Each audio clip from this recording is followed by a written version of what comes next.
Hi there. Welcome to Life Between Coasts, the podcast where we dive into our personal journeys connected through synchronicity. So grab your coffee, light a candle, and let's begin. I'm your host, Leah, and we're glad you're here. Today we're sitting down with Matt. Welcome, Matt. So tell me something that would surprise us. Besides your sweater. I love the sweater. I got to talk about this. We can bring this out. Yeah, I am a Christmas nut. So that's when I was asked to come on, they said it was going to be a Christmas episode. It is. I find out it's going to be released on Christmas Eve. So Christmas Eve. Yeah. So this is perfect. We actually did not speak about what we were going to wear today. So I wore Christmas green like the tree. And you have... Yeah, I got this, it's Santa Claus eating a plate of cookies and it says the North Swole. Nice. And he's all jacked. Nice. I like that. Yeah. I like that. So, wonderful. So again, that right there is a little bit of a synchronicity for us. Yeah. So you didn't know, you wore that, I wore this, here we are. So let's learn about you. Cool. I guess I can start all the way back at the beginning. Like I said, wherever you want to go. Yeah, like I said earlier, I'm a downriver rat. I was born in '83 and grew up in. I was born at Wyandotte Hospital. Okay. Parents are from downriver as well, and grew up in Lincoln Park. I was a big, avid sports guy. My dad worked a lot. So my oldest brother was the one kind of playing baseball with us, teaching us about sports, and sports was pretty big in the Davis household growing up. Right. Didn't really have a choice. You were playing sports, Right. Baseball anyways. Or they didn't force like football or anything like that, even though football was still pretty big in the house, especially Michigan football. But yeah, avid sports guy, moderate to cold student. Cold. Yeah. So I was good in 8th grade when you had to be passing 4 out of 6 classes in order to be eligible, and then they changed it my freshman year to a 2.0 overall GPA, and that might sound easy to most, but I passed all my classes. I was just getting C's and D's, Right. which dropped my.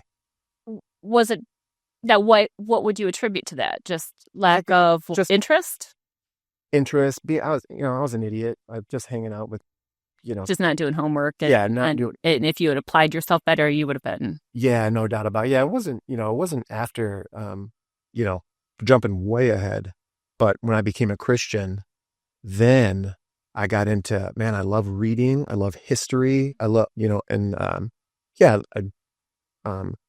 think if I just would applied myself, right. And I can remember my brain back then. You ever think like your senior year is coming, like you're going to be like, this is all you're going to be in school forever. Like, yeah. Well, I'll tell you, through high school, I struggled with math. That was my sore spot. But I was taking all of the advanced classes, because I knew I needed math throughout my entire life, even though I could stop halfway through my sophomore year. Yeah. And so I stayed with it. And I know that affected my GPA overall when I graduated. And I didn't have a problem with that. But it just bothered me that I couldn't understand it.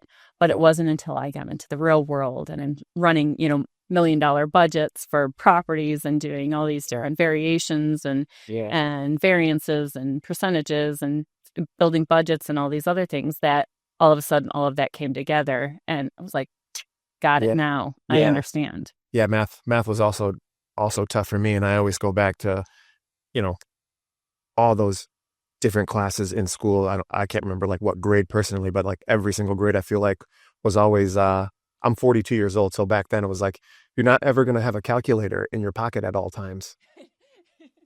Like, were we lied to or what? We were completely lied to. Laptops now in our pockets at all times. Yeah. So. Yeah, anyway. We were full on lied. Yeah. Right.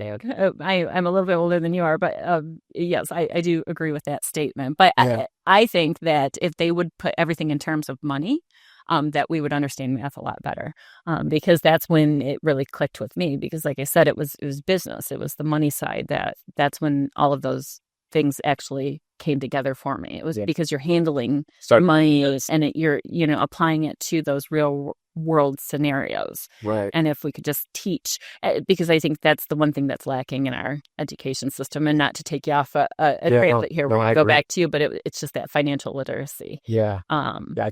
That's just something our K through 12 has no concept of. So. Yeah. But going on, so you were mediocre student, but you graduated. I graduated on time. I graduated on time because I can't remember. I don't know if you remember. Is it 24 credits you need from school or something like that? Let's pretend it's 24. Well, the second semester of my senior year, you could drop out and attend night school. Okay. And then you only need 20 credits. So, but the consequences, you're not able to walk across. Right. Same diploma. Right. You're just not allowed, so if I wanted to walk across the stage, I would have had to attend another semester and then walk across with the 2003 graduates. Right. And I was like, no, I'm going to, so anyways, I remember there was like 8 people graduating or something from night school. And it was, I think it was Mrs. Prusak. Yeah, Mrs. Prusak came up to me and said, hey, what's your cap and gown size? This was like the last day of night school. Right. And I go, I thought we're not great. She's like, no, you're not walking across with the day school kids. You're going to be going to a ceremony with the night school kids. And I go, well, how many people are graduating from that? She's like 8 or 9. Could have been more, but it was like really low. Right. And I was like, I'm not going to that. And she's like, yes, you are. And I'm like, no, send me my diploma in the mail. She was pissed. Right.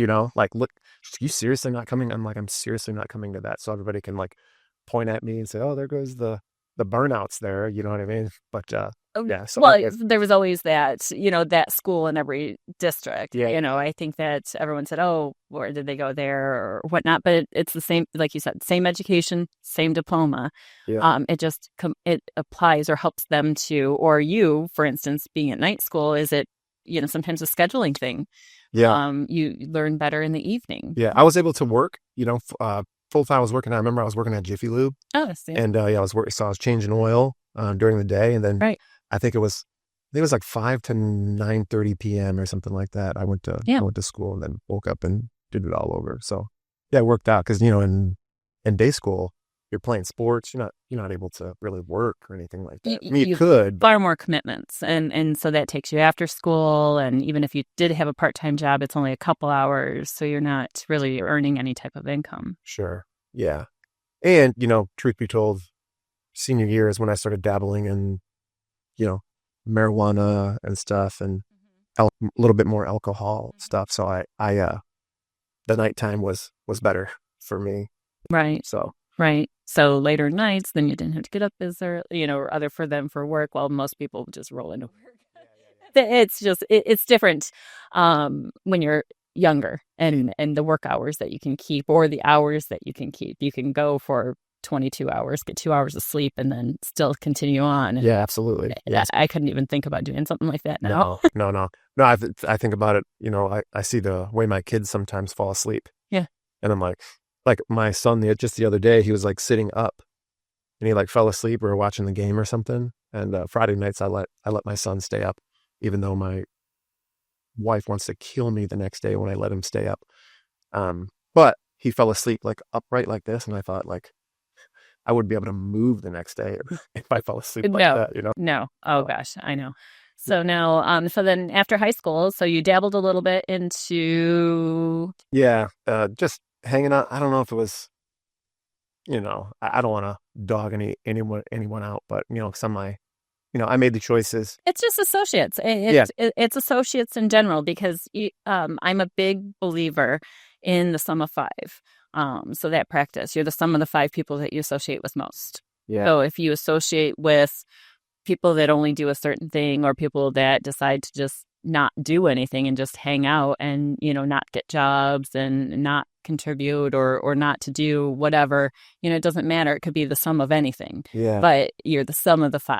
Yeah. And so if you go through life thinking how to better myself, I need to surround myself with good people or better people that are going to raise me and support me, and lift me to my potential. Yeah. Yeah. I had, and that's Uh, that is the truth. My brother Jerry, he's the middle. I'm the youngest, but we were best friends.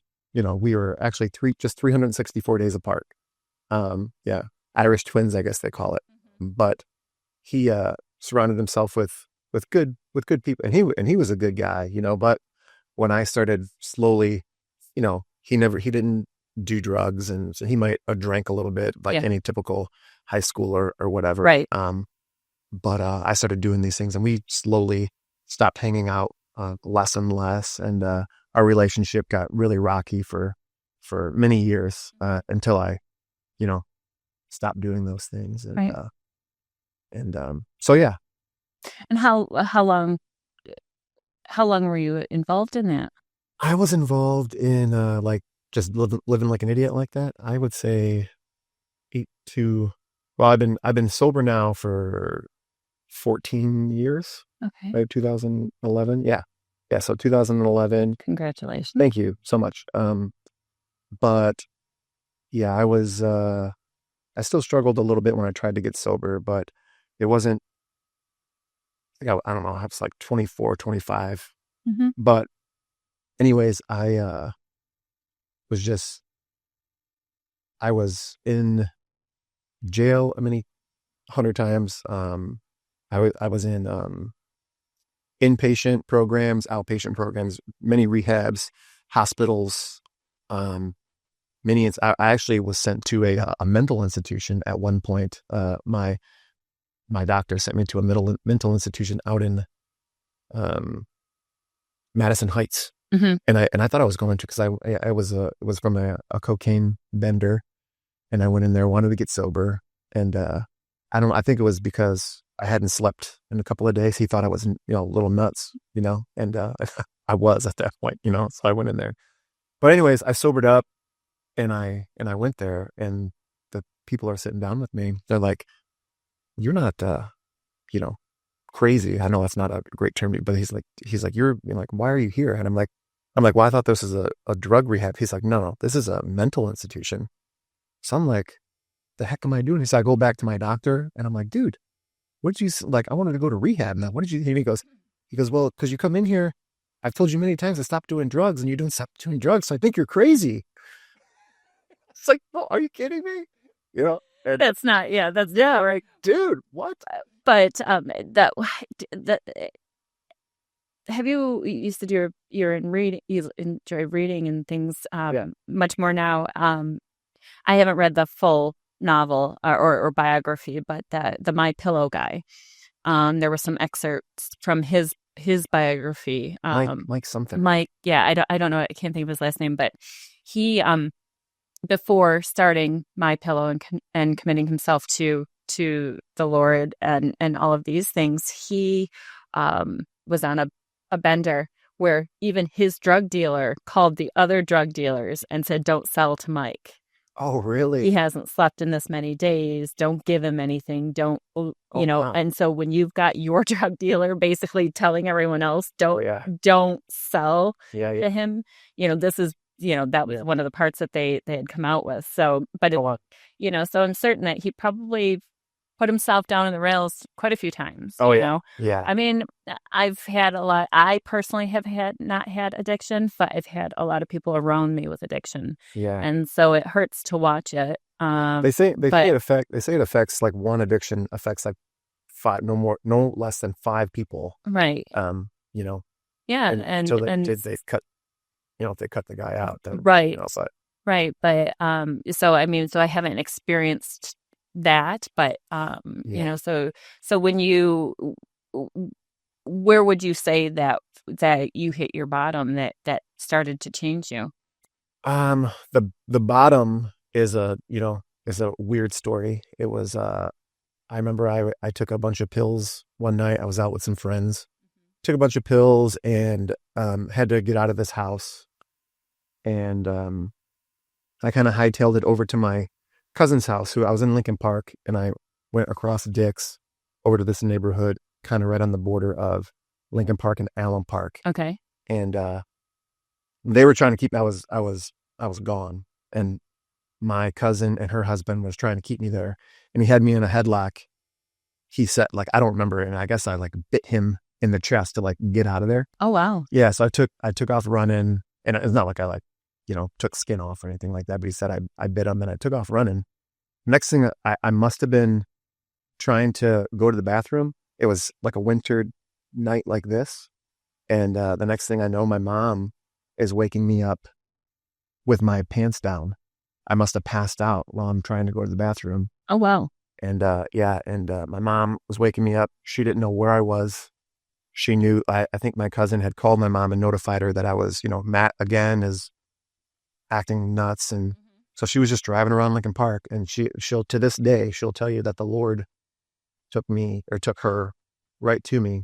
And at that point, like I said, nothing was working, Right.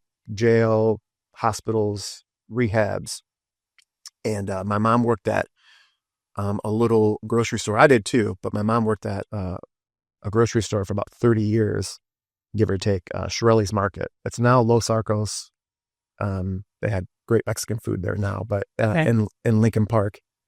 And there's a stock boy that worked there, Jeff, and he was now a pastor at this time. And he had kind of like a similar story. He actually came to the Lord on a bad acid trip, which is like he said, he watched the devil and Jesus argue over whose he was, who he belonged to. Okay. That's how and so then now he was on an acid trip, like Okay. totally freaked out, went to the pastor and Okay. got saved. So anyways, yeah. So anyway, Awakening. yeah. He's like, and it was like he was in a kitchen at a party. He was like a frat party, I think, and he was telling it. So it's a wild story. Okay. It was like they were in like a courtroom, and they were like lawyers. Yeah, and it was like and they that Satan would make his case, and then Jesus would come up and make his case. Wow. Yeah, and so I think at that time he had heard the gospel, so he knew enough. Right. But he still was, obviously, he dropped acid that night, so he wasn't living that way. So anyways, Right. my mom knew him, and I went down. I was like, I wasn't expecting anything. I was like, I think it was like more to get my mom off my back. Yeah. I'm like, yeah, I'll go sit with them. And then, so sat down with them, and he had this like 2 Ways to Live, like gospel track. And he did a couple of years in some art school, so he can draw a little bit. So Right. I remember him drawing the pictures upside down, and we are born into sin, and blah blah blah and all that stuff. And anyways, he shared the gospel with me, and I don't know, it's like, I guess for me, for the first time, life made sense. Like I'm like, man, this is why I keep doing this. Because there was moments where I didn't want to go out and get drunk or high. I was also, I guess I kind of skipped over. I used to get anxiety attacks, like super bad panic attacks. And I knew how to drown it out. Yeah. You just go get hammered. Well, and that was usually the go-to, I think, of Yeah. a lot of people, like, like my dad, for instance. It was numb the pain with alcohol, Yeah. or whatever. And but Yeah. it was how much can I numb it? And, and he'd never found that sweet spot where he could stay sober. Yeah. It was several beers and several shots every night. And, and it's just like, I couldn't understand it, but I try. Yeah. Yeah. I think that's what it was for me. I was just like, well, I know I can make this stop for at least, because I used to think I was dying like all the time, and so anyways, I still struggled with alcohol and drugs for a couple of years, and then it was 2011. I watched a Tigers game. I remember it was game 1 of the ALDS at New York. I went to Malarkey's, and same things. Thought I was dying the next day. Just woke up hungover, Right. and just felt like I was going to die. And I just remember going, God, I'm never doing this again. And that was it. So, and like, I remember the desire to drink and use going away. Really? Yeah, it was gone. And I wasn't never, there's times where I've been on a couple of week benders or whatever, but I wasn't, like you kind of explaining how your dad like like I didn't never need it to function. I just Right. went on, I was what you would call, a lot of people call like a weekend warrior. But Right. like I said, there Or was, a functional user, or it's, you still held a 9 to 5 job, you still produced and provided for your family, you still did these things, or but then you would go missing for a couple of days, or you would be incoherent, after a certain hour or something to that. and I was single at that time. Didn't have a driver's license. Mm-hmm. My life was a wreck. Mm-hmm. So, and it took me a while to get, I caught my second DUI with an ex-girlfriend who actually isn't, she ended up passing away Mm-hmm. from liver failure. Mm-hmm. But so we weren't, that's kind of like, when I was like, okay, I need to break things off with her and get my life back in order. I knew we couldn't do that together. Right. So anyways, broke it off with her. And then I started and it felt like, I think that's another reason too, why, not just anxiety, was like my life. I had built such a hole that it just felt impossible to get out. Like no driver's license, 2 DUIs, and it was hard as hell to get out of that, But I also think too that like I used to hate, and some laws I still do hate, right? But the way the laws are set up in Michigan, the breathalyzer and all this stuff that I had to have, it really helped. Like, not that I'm a perfect human being, but like what they try to do in order to rehabilitate, I really think it worked. Because I know in other states, I was talking to a guy, if you get a DUI, they put you on a breathalyzer, and if you blow in the breathalyzer, and you fail it, your car just doesn't start. Right. And you go pick up the next day. Well, in Michigan, if you blow, your temporary license is gone. Mm-hmm. And then you have to go sit in front of a board and be like, well, hey, because I remember I missed one. I remember I was getting out of my car. I was pulling up to church, turned my car off, and I thought I heard it go off. And you have like a minute to blow into it. Right. But I didn't. Because you were getting out. I was just getting out. Yeah. And I thought I heard it. I should have went back and checked. Yeah. And I didn't. Right. And I know that's when because then I got a thing in the mail 2 weeks later. Your license is gone. Yeah. And I was like, so anyway, it was, I set up a hearing, went in there, told them, I was like, dude, I haven't drank. I've been sober for a couple of years. I think I missed it.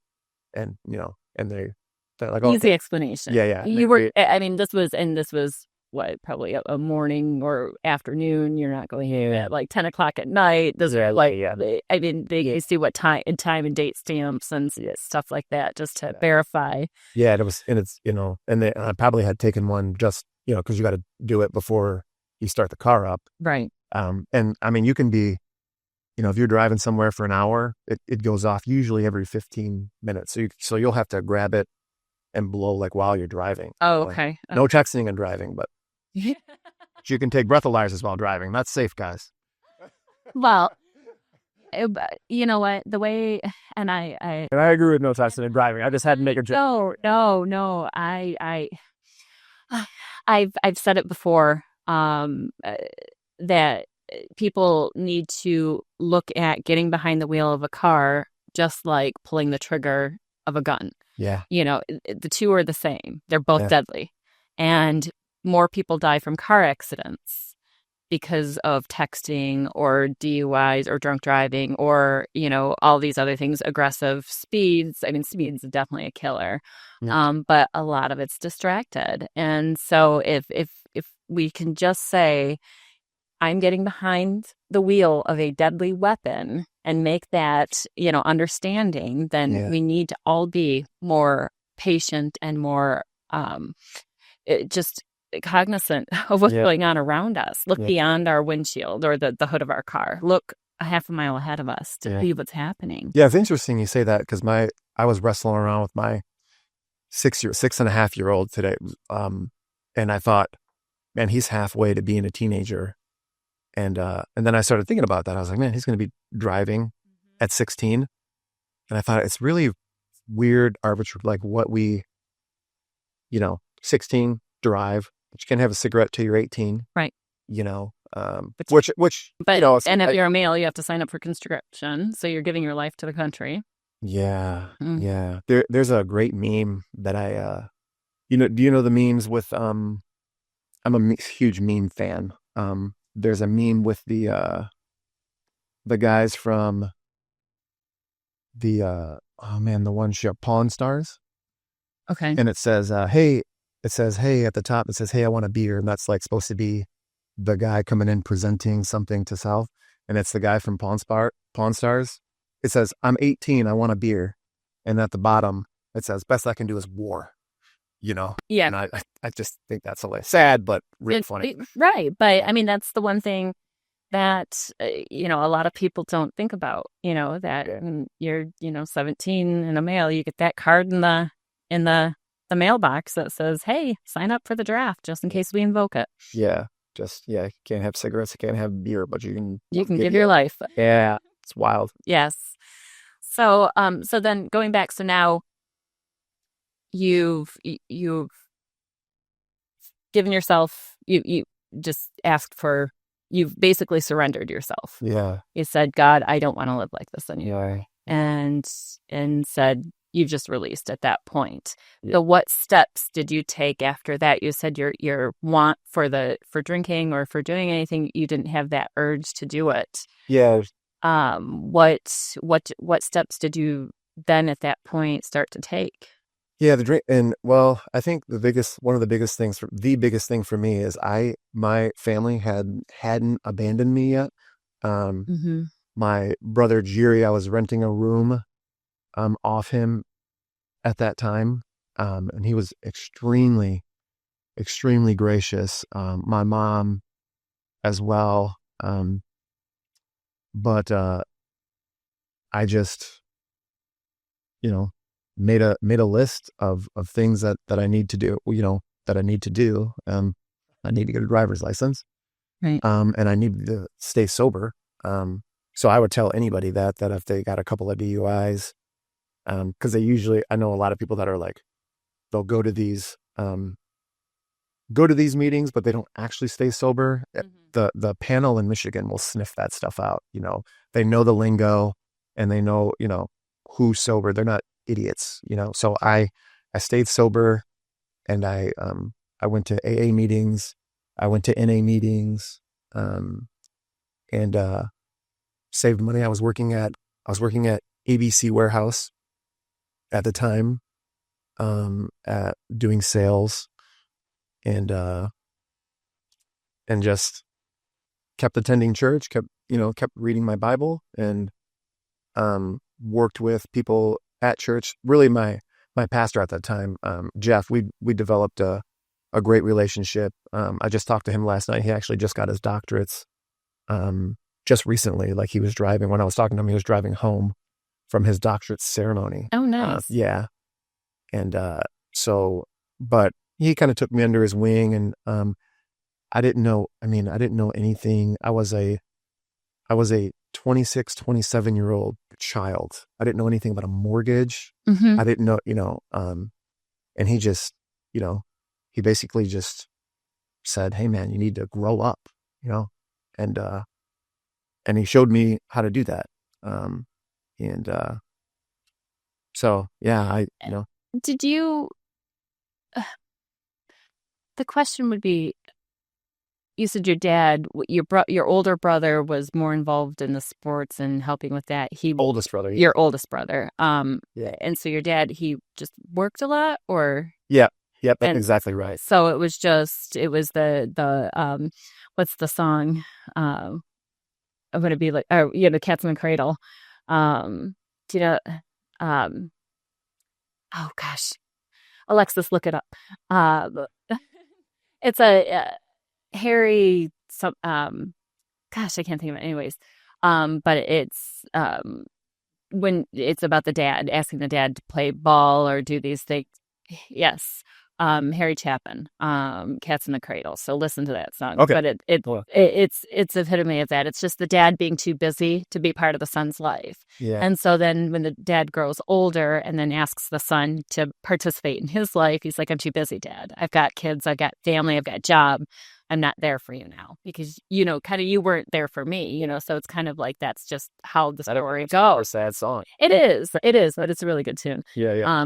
It is. But anyways, I think with my dad too, he tried to make up with the grandchildren, yes, and he was very, very involved in my kid's life and my brother's right. life. Yeah. So he definitely was around all the time then. So Right. that was Well, cool to see. yes. So that's always good. But that, I find that um, that when they're not as active in the life, there's a teaching part there. How to be a man, Yep. how to support somebody else, how to support a family, how to be, the strength, the we didn't security. get that. And so I know my mom's gonna want to beat me up for some, and I'm not. My dad loved us. Yeah, my dad loved us. My dad's dad. My grandpa was a heroin addict. Okay. My dad did the best. He knew how because he wasn't taught. Yeah. So it's all about teaching. It's about because we were just having this conversation about just the differences between generations. The greatest generation and then our generation, or my generation actually, because you're a millennial. I'm actually Gen X. So I'm in '79.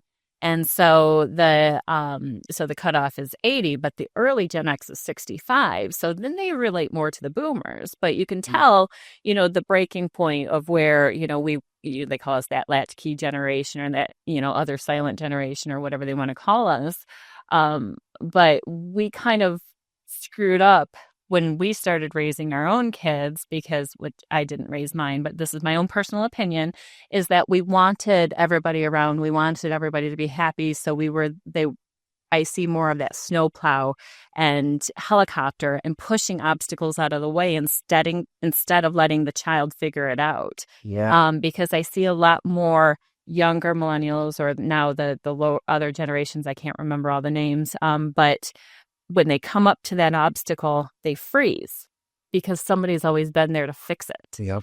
And the internet's always been able to Google it or do whatever and find the answer to fix it. It's instant gratification. Yeah. And instead of applying what they know and relying on their self to be able to get a job done or to do something, I think we failed in teaching that. Yeah. And so it's just a learned behavior. That's all it is. Yeah, absolutely.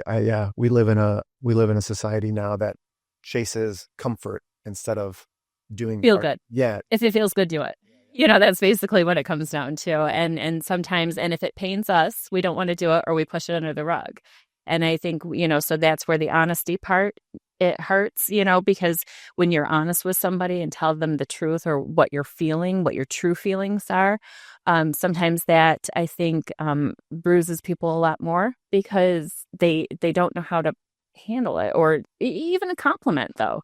Right. I don't think people know how to receive the goodness that comes from people too. When we say, thank you for being here, or I'm glad that you're not doing drugs or drinking anymore, and that, that you were able to change or find that transition in your life. You know what I mean? Yeah. Because there's so many ways that could have gone. Yeah. You could have been, if your mom didn't find you that night, and things like that, where would you have ended up? Yeah. Sure. Right. Absolutely. So there's always those things, that there's somebody that was guiding you to get, because there was something bigger for you to get out there. Yeah. Yeah, absolutely. Yeah. But that's my personal opinion. Yeah. That's my personal opinion. Well, it's just the way that we raise. And so not to take away from, like you said, because when you're a provider, even my mister, his dad, downriver as well, grew up in Wyandotte, the whole thing, and raised his kids in Allen Park, and but worked 6 days a week. It was a minimum 50 hours a week. And he put all 5 kids through college, and that was he didn't have a college degree. His wife did not have a college degree, but he wanted to make sure all of his kids had one. So all 5 kids got college degrees. Yeah. And then some, so even had masters and that beyond.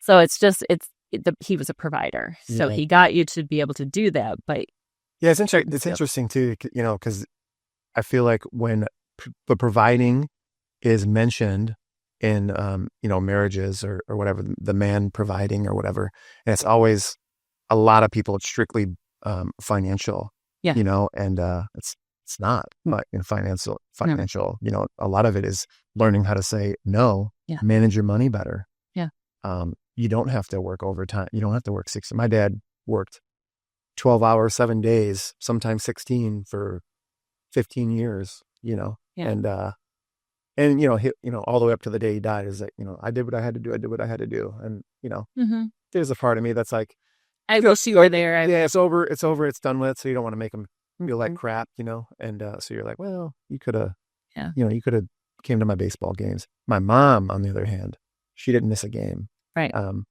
So she was always there. I remember her having ear surgery one time, and even coming to the baseball game and sitting in the van watching, like she was there. right. So I was definitely a mama's boy growing up. Mm-hmm. Um, and so That's good. yeah, it probably let it probably I was probably not probably I was definitely babied um a little bit too much. They were there.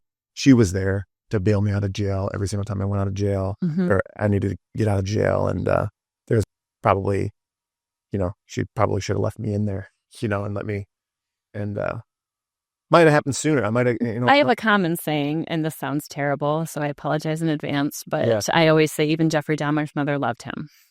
yeah, yep, So if you take it to that extreme, yeah, so it's just that's a mother's love. You're not going to take that away. yeah, It doesn't matter. It's because, and even that mother's love, even if she tried to do tough love and stuff like that, she'd still over on the side be doing something else to sure, soften the blow. yeah, So that's just the way that they always are, yeah, and always will be. yeah, yeah. So she was always there, and still Mhm. to this day, like, I was just telling somebody at the barbershop the other day, that my brother and I were talking, and we have something so rare in our family. Like, our family is so tight, the house that we grew up in. Like, I could call my mom, right? I almost want to do it right now just to put it to the test, but I'd be like, hey, um, we, Lauren and I want to go out tonight. That's my wife, Lauren. Lauren and I want to go out tonight. Can we bring the kids over? She'd be like, bring them over, Mm-hmm. you know, um, anytime. Yeah. And I mean, she would do anything for us Yeah. right now. If something comes up, like I got ripped off on the van that's outside there right now that I drove up here. Broke all my cardinal rules, bought this thing from a used car lot, and it's a bad trans. And my mom's like, let me pay to fix it. Mom, I don't need you to pay to fix my car anymore. Yeah. Thank you, but I mean, that's just how she is now. And Yeah. you know, but she babysits for us every single day. My wife works full time. I work full time. She's always there. From today, she's actually picking the kids up from school so I can do this. Yeah. Yeah. Um, so yeah, No, that's one. It's good to have that. Um, just that relationship with your kids, with your mother, and your how with your dad. Now, when did he pass? he passed May 16th, 2023. 23. Okay. Yeah. Okay. And then you said that you also lost your brother. Yeah. My oldest brother, he passed away January 24th of 24. Okay. Yeah. 24, about eight months apart. They Okay. both had heart attacks. Ooh. Yeah. My dad was actually taking my brother's daughter, my oldest niece, to cheerleading practice, and he picking her up and claps in the parking lot. And yeah. Yeah. And then my brother just my mom went downstairs one day because they were all living together Mm-hmm. at one of my middle brother's rental properties, him and his wife's rental property. They were all living there. Yeah. And so my dad had passed, and then my mom went downstairs, and he was Just gone. gone too. Yeah. So he sent a text to somebody at like 12:14. It was when the Lions beat the the Tampa Bay Buccaneers in the playoffs, and they were going a couple years ago when they were going to face the 49ers the next week when they lost the 49ers. But anyways, Okay. Well, no, that's how you associate where, it's weird how I remember dates and stuff. But yeah, he sent a text to one of his friends. He used to like to rile people up Yeah, when it of came to course. sports, and he was like, and he said, in this text, it said, Lions are going to get choke slam next week, Undertaker style. And that was his last text that he sent to his buddy. Okay.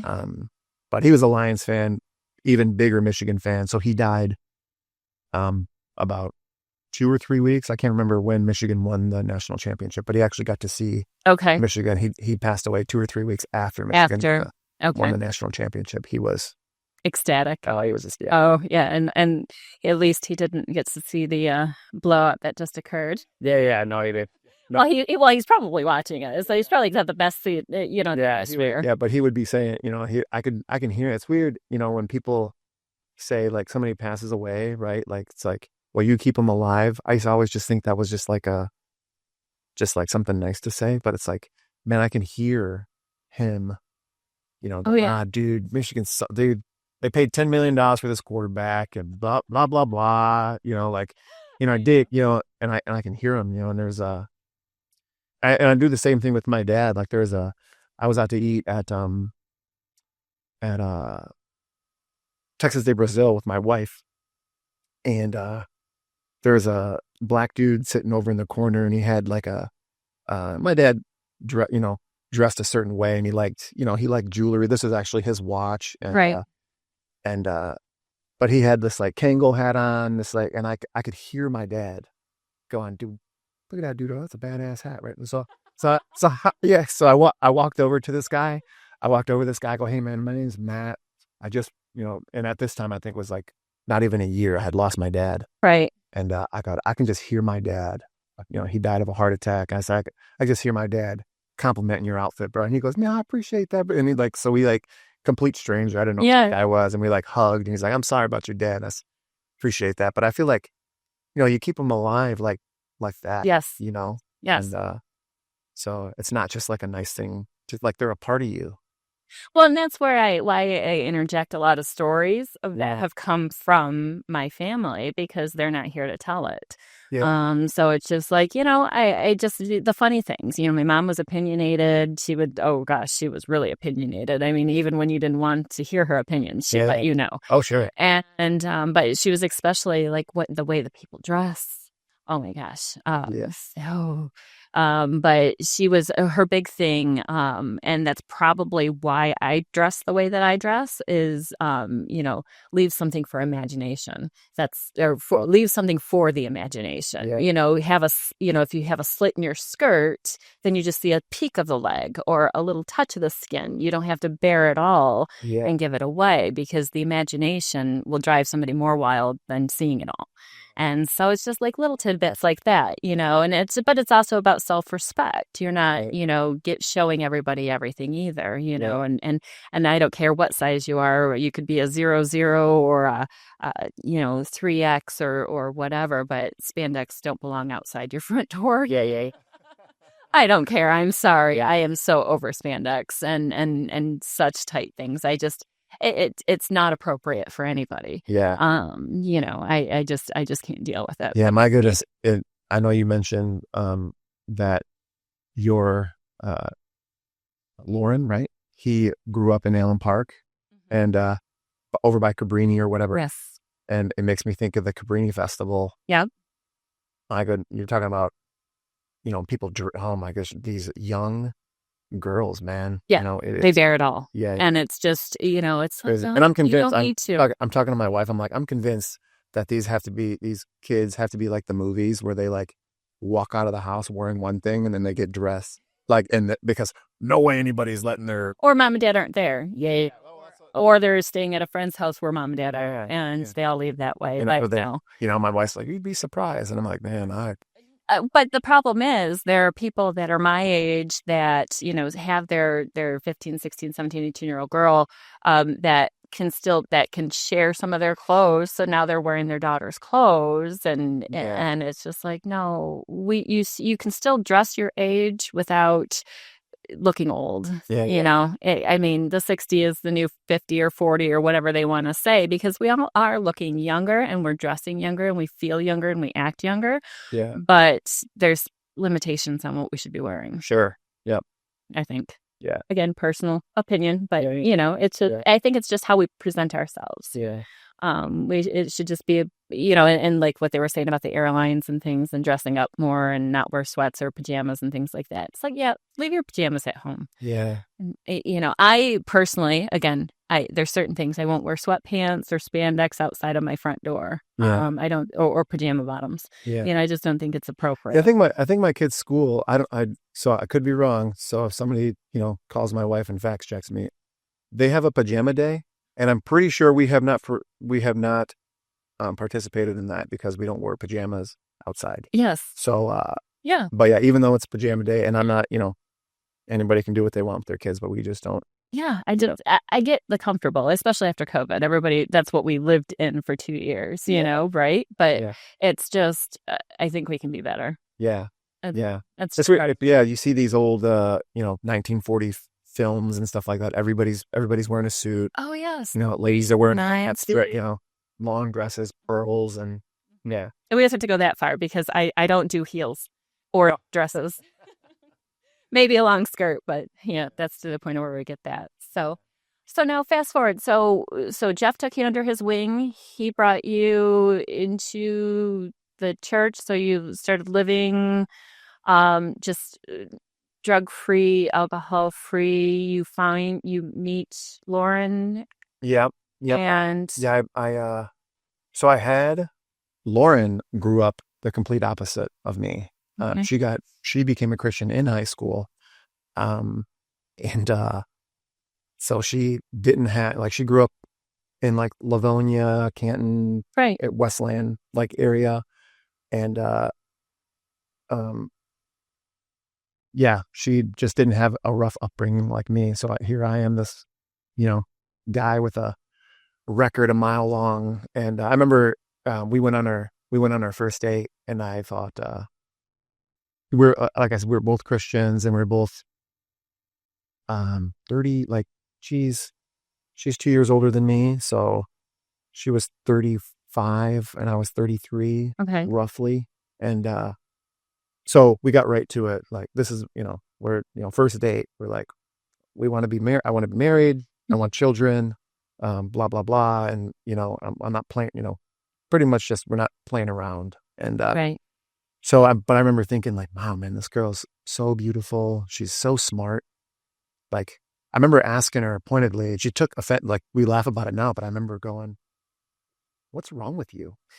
What? And she goes, well, what's wrong with you? And she's like, what's wrong with you? And I was like, well, where do you want me to start? I can tell you what's wrong with me. Why? I'm just why are you single? And, so anyways, but yeah, so at that point I still had a breathalyzer on my car. I remember our second date, it was at a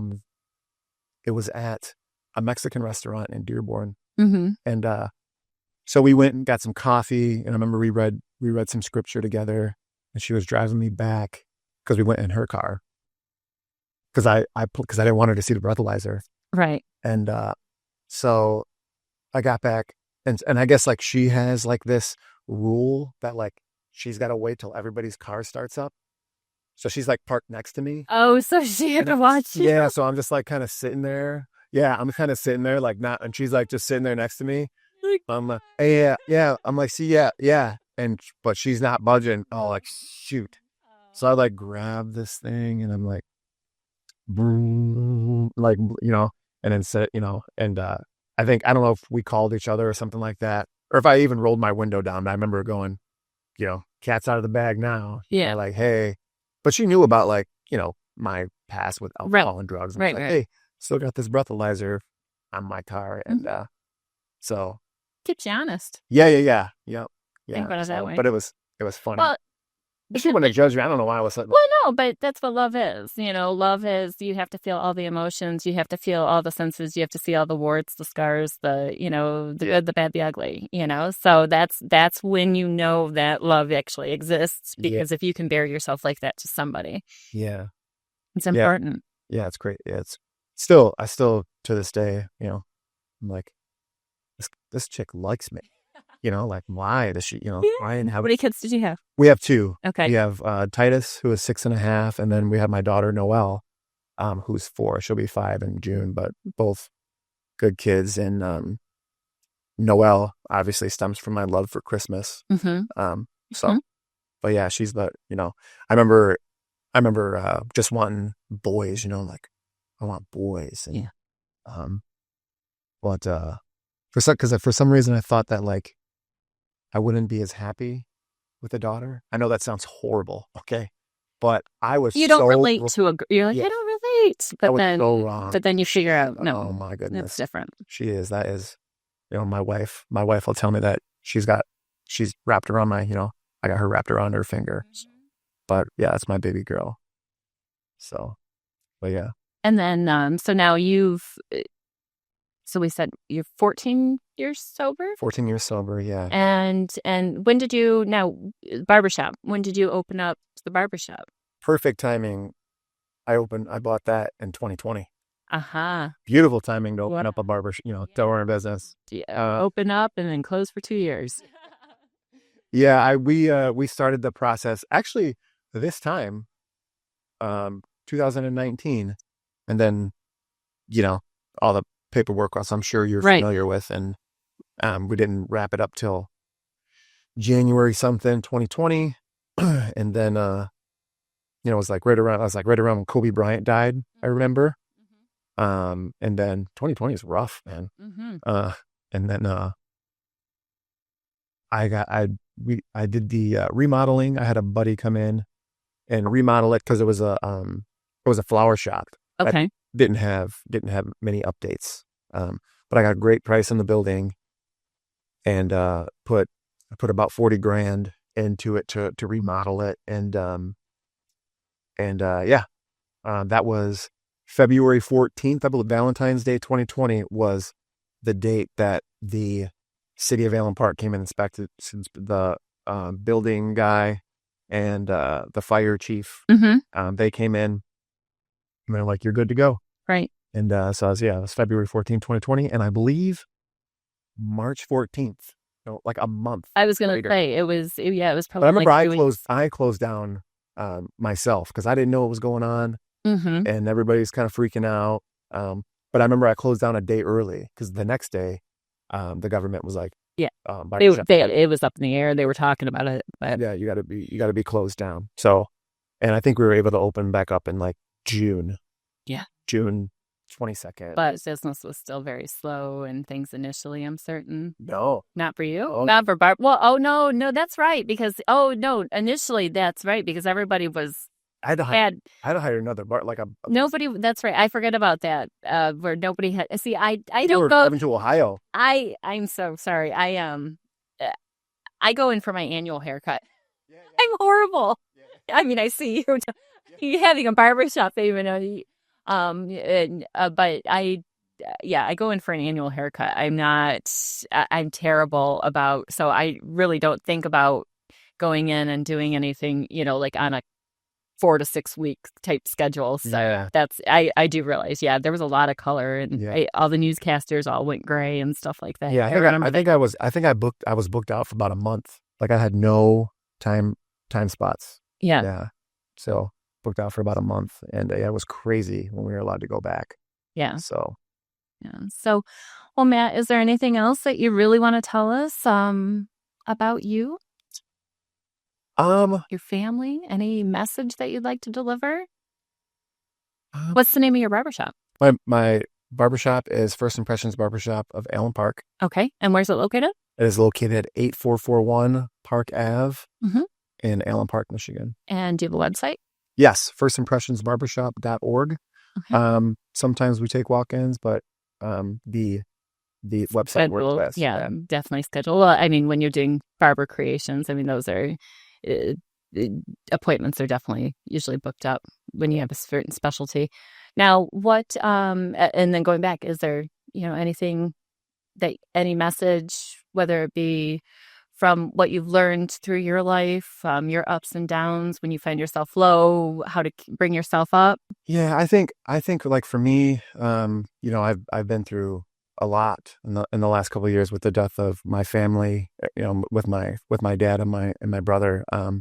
But I think the greatest comfort I get in any situation in life, but specifically from my dad, I remember he passed away on a Tuesday, and Sunday was Mother's Day, and he was telling us that he made the decision to get baptized. He was following the Lord, and I find great comfort in that. And my brother, from the day that my dad died, I think he missed 2 Sundays at church, and he was asking questions, um, and Scripture tells us that without the resurrection from the dead, there is no hope. So my hope in death is that I'm going to see my brother and my dad again, and that gives me great comfort because, like we were talking earlier, like to live is to suffer, right? Like Jesus came as the perfect symbol of the suffering servant, right?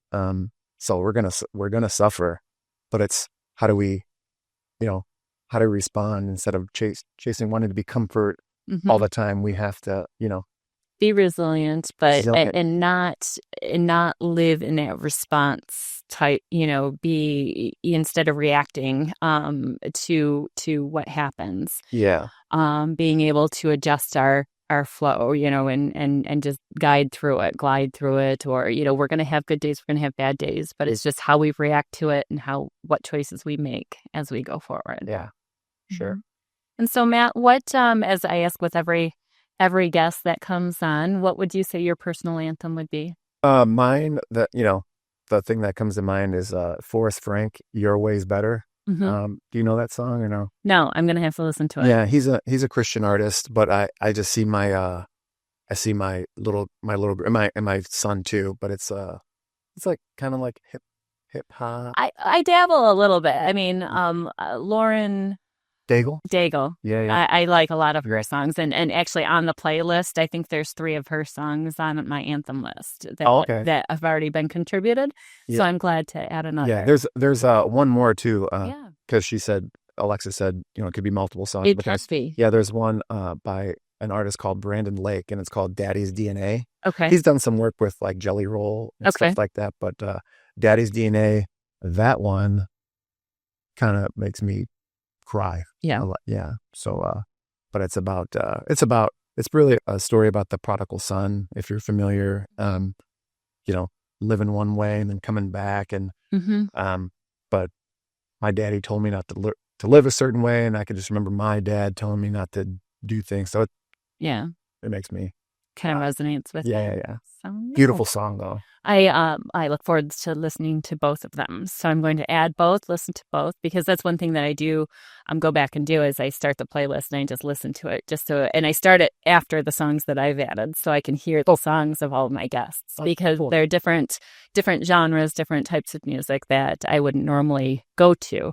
Yeah. But I find that it is soothing to listen to. Yeah, that's cool. So thank you again for joining us on this week's episode of Life Between Coasts. Please remember to like, share, and subscribe so we can continue to grow our community of listeners. We'd like to thank Matt again for joining us, and we hope that you have a great week. And until then, bye-bye.